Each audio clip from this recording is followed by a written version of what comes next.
Tiens, mais que fait là Antoine? Qu'est-ce que tu fais là? Dans ce bleu bizarre, on dirait que t'es au fond de l'eau, quoi. L'étiquette? L'étiquette d'une bouteille? Ah, tu pourrais être plus clair. Tu pourrais m'expliquer ça. Allez, bah viens, on sort de cette espèce de temple sous-marin, et puis on va dans un café, tu m'expliques, s'il te plaît? Allez, mais oui. Et cette bouteille d'eau minérale de marque Saint-Amand me fait penser à plusieurs choses touchant la poésie de style Saint-Amand, A-M-A-N-T. C'est un poète de la première moitié du XVIIe siècle. On les appelle déjà pré-symbolistes. Écoutez ce qu'il écrit lorsqu'il parle de l'eau calme. Tantôt la plus claire du monde, elle semble un miroir flottant et nous représente à l'instant encore d'autres cieux sous l'onde. Le soleil s'y fait si bien voir, y contemplant son beau visage, qu'on est quelque temps à savoir si c'est lui-même ou son image, et d'abord il semble à nos yeux qu'il s'est laissé tomber des cieux. Très peu d'adjectifs, l'eau est claire et les miroirs flottants. On est aux antipodes des horreurs baudelairiennes, la tribu prophétique, aux prunelles ardentes, le trésor toujours près des mamelles pendantes, par le morne regret des chimères absentes. C'est vraiment du remplissage. Ah, c'est vrai que remplir des alexandrins avec substantif, adjectif, adjectif, substantif, des cocotiers absents, les fantômes épars, toujours du même, on peut faire des vers au kilomètre. Ça n'a aucun intérêt. Bon, Antoine, on est d'accord. Mais alors, qu'est-ce que tu faisais tout à l'heure dans ta grotte de Neptune, là? Tu voulais changer de décor? Et c'était pourquoi? Pour dire un sonnet de Corneille, c'est bien ça? Au milieu, pour l'instant, non. Là, oui. Oui, oui, non. Bouge pas, bouge pas. Centrage, ornement, texte. Ah oui, texte, on met le texte. Près d'un accueil si flatteur. Oui, c'est de Pierre Corneille, et puis si on veut s'amuser à critiquer la quantité des adjectifs, il y en a 8 ou 9, j'ai cru compter, il faudra vérifier, mais une chose autrement plus remarquable, et même critiquable, c'est la construction de la première strophe, sur le plan de la syntaxe. On a d'un accueil si flatteur, l'hémistiche, et ce si flatteur ne sera complété qu'au troisième alexandrin.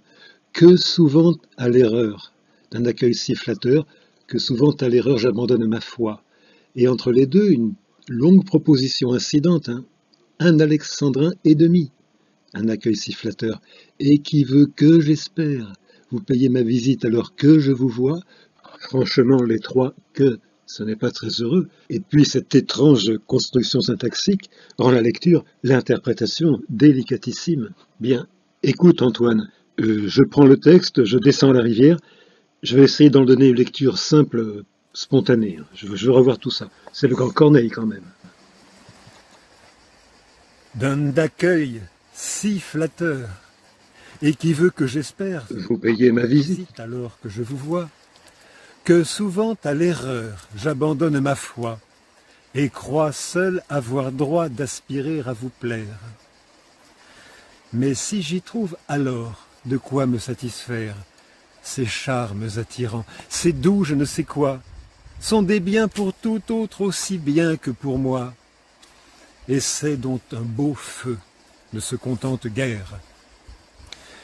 D'une ardeur réciproque il veut d'autres témoins, un mutuel échange et de vœux et de soins, un transport de tendresse à nul autre semblable, c'est là ce qui remplit un cœur fort amoureux. Le mien le sent pour vous, le vôtre en est capable. Hélas, si vous m'aimiez, que je serais heureux. Remonte, Louis, remonte. Ouais, Corneille. On trouve des sonnets de Corneille même à la rivière.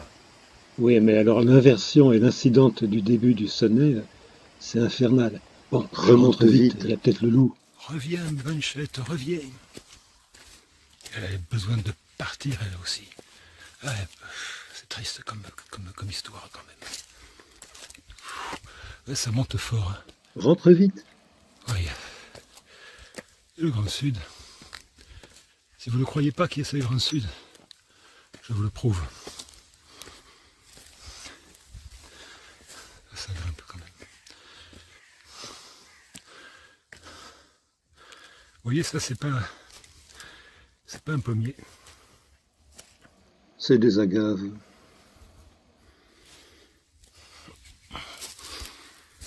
On n'est pas encore arrivé.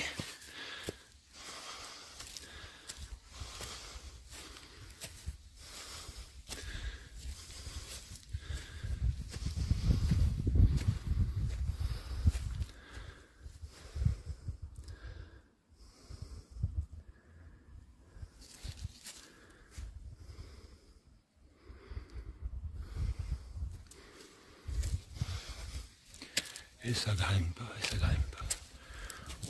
Oh non, finalement Louis, moi j'aime mieux le Saint-Amand. Hein. J'y reviens. J'y reviens. Alors le Saint-Amand, il est là.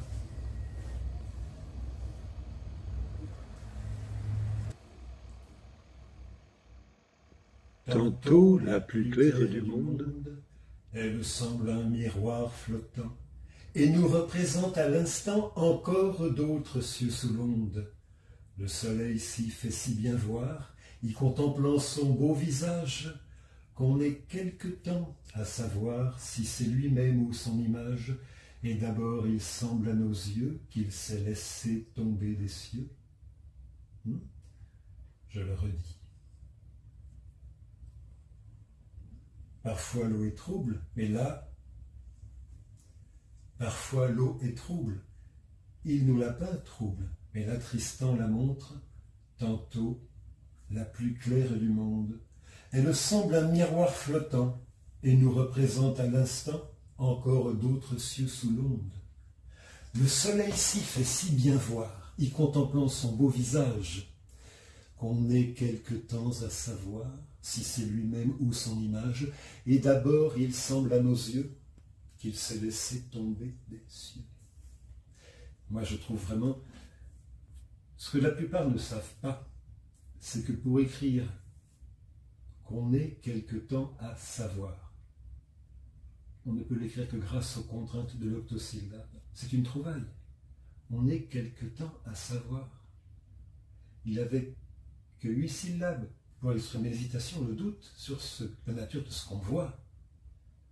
Le soleil s'y fait si bien voir, et contemplant son beau visage, qu'on est quelque temps à savoir si c'est lui-même ou son image. Et d'abord, il semble à nos yeux qu'il s'est laissé tomber des cieux.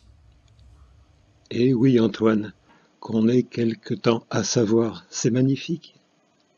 Tu découvres la poésie pure, et ça. Heureuse à qui le ciel donne un cœur assez tendre pour pouvoir aisément comprendre d'un amour malheureux quel était le bonheur, tel que je crois qu'il devrait rendre les plus heureux amants, jaloux de mon erreur. Mais qui comprend ça? Oui, et la différence? Quelle différence entre les adjectifs attributs qui étaient à la syntaxe et les épithètes qui ne sont là que pour le remplissage?